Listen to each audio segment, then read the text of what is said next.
Hey guys, Hunter Elliott here, ranchhop.com. Check it out. I got my hands on a Barnes Precision Machine SBR. This is a 7.5 inch 5.56. So a lot of the deal about these 7.5 inch guns is, are they reliable? Are they accurate? What's the terminal performance when you lose that much barrel? We've already done the ballistics test comparing 7.5, 11.5, and 16. And with the right ammo, 7.5 inch 5.56 is fine for what it was intended to do. But there's also a lot of questions about, do you lose any reliability when you get this short? Also, how much accuracy do you lose? We're going to go through all that. So far, I've got about 150 rounds through this, most of it being Defender, 55 grain, just full metal jacket, as well as the ammunition we use for the ballistics test. I haven't had any kind of feeding issues, but here we go. We're going to get started. I got about 10 rounds. This is some more Defender, 55 grain. And let me get the stock adjusted out here just a little bit.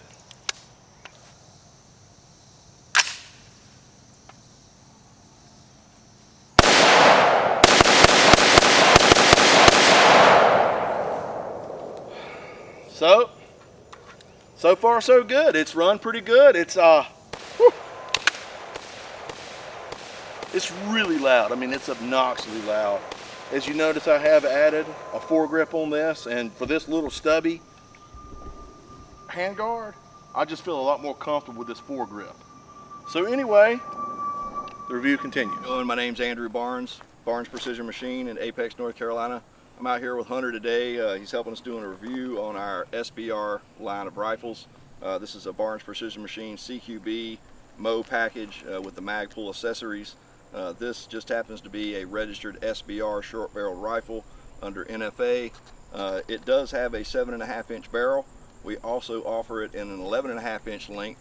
And for those that are not interested in NFA paperwork or any kind of registration, we do offer it in a pistol model as well. Still 7.5 inch, 11.5 inch barrel, but it will have the SIG arm brace so that it does conform to NFA requirements.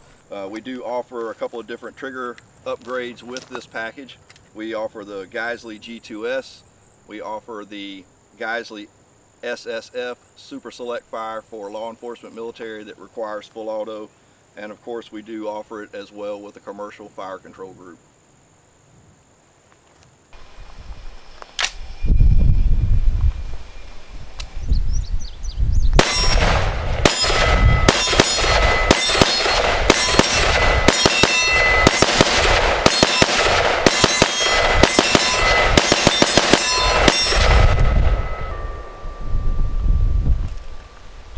Okay, so we have lock back. We have pretty good reliability with the carbine.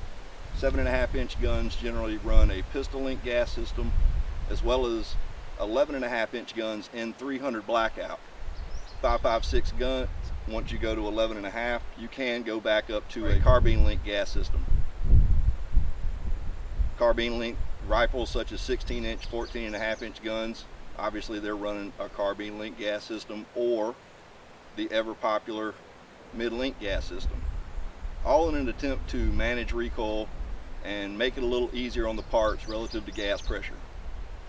So we're going to do a mag change.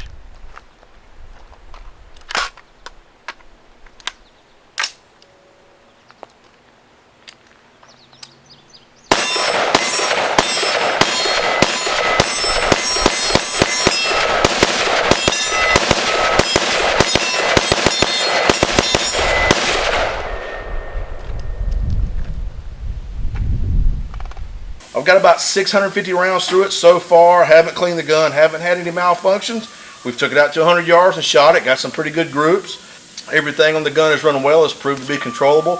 Since the manufacturer's local, I thought, why not take advantage of the opportunity for the wrap up and have the man himself here to talk a little bit more about it. The benefits of pistol over SBR, it's easier to purchase a pistol versus an SBR.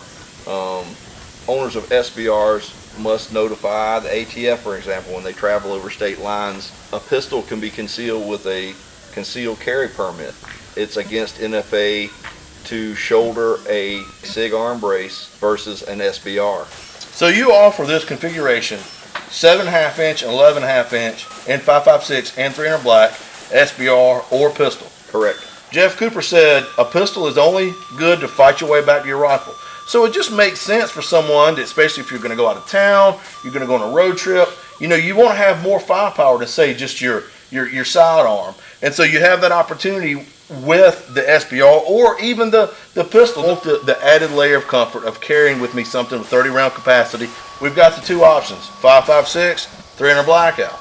Let's talk a little bit about the pros and cons of each caliber. Now this particular one is in 5.56, but as people have seen the video, I've also been running a 7.5 inch 300 black upper as well. Both have been reliable. So as far as from a reliability standpoint, it's an even keel. So cartridge wise, when we're going to this shorter barrel, what are your thoughts? There are things that could obviously influence that decision based on availability of ammunition, familiarity of other weapons that you might have as far as commonality of calibers. But I think basically in a nutshell with 300 blackout, you're going to be definitely, increased energy on target. When it comes to 223 5.56, there's a lot of ammunition that's available when it comes to steel core. So when people are choosing a specific caliber for an application, if you had to shoot vehicles or barricades, things like that, you might find there's 5.56 ammunition available that's better suited to those needs versus energy on target for personal defense or hunting from a 300 blackout. Like you said, there's pros and cons to both. If you do not reload, 5.56 is cheaper to shoot, is easier to come by. But with that said, I'm starting to see 300 black available in like the Walmart and in other large stores that aren't just total gun related. So, the cartridge is certainly becoming more popular. Now, you can suppress both 5.56 and 300 black. Correct. But between the two, with 300 black, you have the option of subsonic. It is hard to get 5.56 223 ammunition in subsonic velocities that's going to function a conventional gun without considerable manipulation of the spring and the buffer system, as well as the gas port size. 300 blackout, because of the weight of the projectile, lends itself to a more reliable function without manipulating the buffer and the spring. You're still going to have an adjustable gas system to be able to run the gamut between subsonic and hypersonic ammunition, or run a wide open gas system as we're doing with these guns, so that you can run subsonic on the bottom end with a suppressor, and you can still run hypersonic without the gun being overgassed. So you're talking about adjustable gas systems, wide open gas systems, all that stuff. What about the longevity of the guns? You shorten this that much, now you're running a pistol link gas system. When you start running that sort of setup, am I gonna notice an increase or an accelerated wear on common wear parts like bolt carrier groups, bolts, extractors, that sort of stuff? If you weren't going shorter with the barrel, I would say yes, you could expect higher pressures, higher wear on the bolt carrier, cam pin, and those parts. So you're talking about a pistol length gas system with a 16-inch barrel, or a pistol link gas system with an 11.5 or 14.5. Okay. When you're shortening the barrel relative to the gas system, your pressures are not increasing. The gun's built correctly. One is not going to have a noticeable more accelerated wear than the other. Correct. There is a plethora of manufacturers that are building AR-15s. Now here we are standing in the middle of your machine shop. There's AR-15s out there available for $600-700 all day long. Your MSRP runs between $1,200 and $1,300 depending on the gun. Why am I going to pick the Barnes rifle when I could spend probably half that and get something that externally they look damn near identical?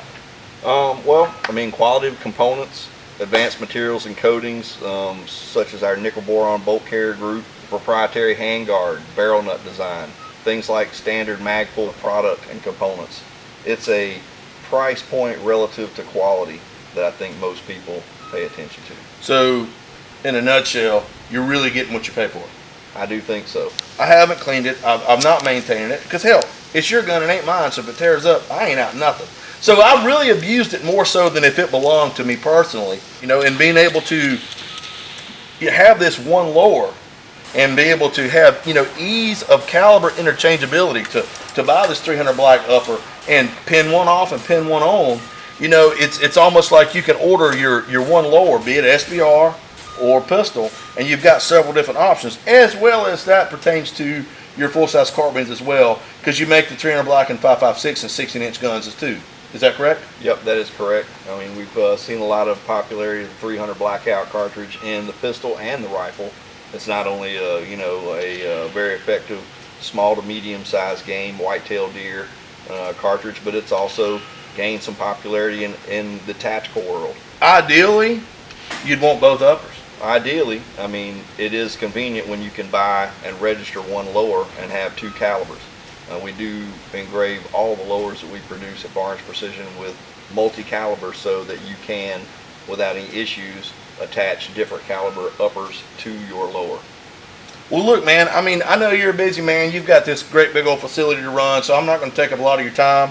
I want to thank you for coming out here with me today and spending some time. We've enjoyed a lot of tours and a lot of visits from people from all walks, law enforcement, military, civilian, competitive shooters, so we appreciate you coming in to check us out.